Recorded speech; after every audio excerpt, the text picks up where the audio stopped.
देवोठी प्रबोधिनी एकादशी।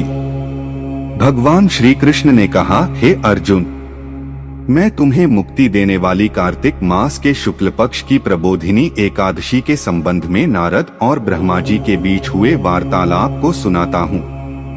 एक बार नारद जी ने ब्रह्मा जी से पूछा, हे पिता, प्रबोधिनी एकादशी के व्रत का क्या फल होता है?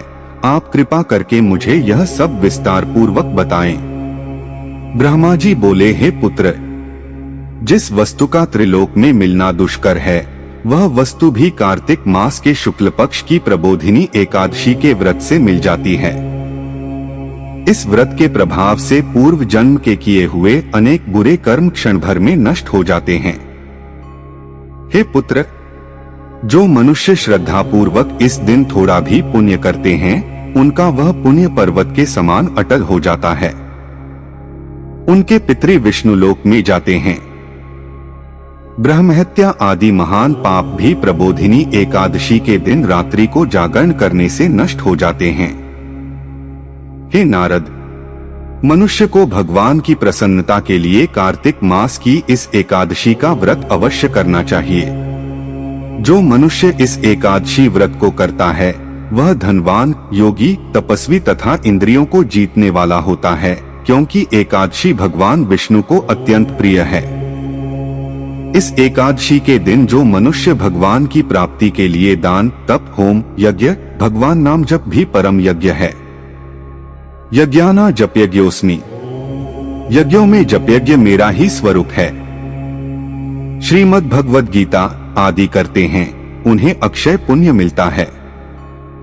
इसलिए हे नारद, तुमको भी विधि पूर्वक विष्णु भगवान की पूजा करनी चाहिए। इस एकादशी के दिन मनुष्य को ब्रह्म मुहूर्त में उठकर व्रत का संकल्प लेना चाहिए और पूजा करनी चाहिए। रात्रि को भगवान के समीप गीत, नृत्य, कथा कीर्तन करते हुए रात्रि व्यतीत करनी चाहिए। प्रबोधिनी एकादशी के दिन पुष्प, अगर, धूप आदि से भगवान की आराधना करनी चाहिए। भगवान को अर्घ्य देना चाहिए। इसका फल तीर्थ और दान आदि से करोड़ गुना अधिक होता है।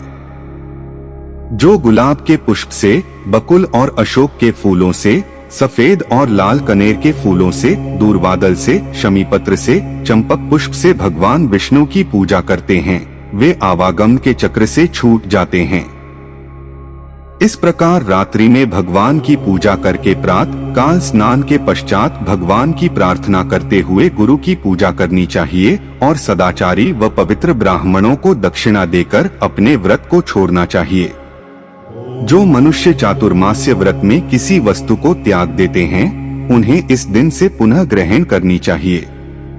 जो मनुष्य प्रबोधिनी एकादशी के दिन विधि पूर्वक व्रत करते हैं, उन्हें अनंत सुख मिलता है और अंत में स्वर्ग को जाते हैं।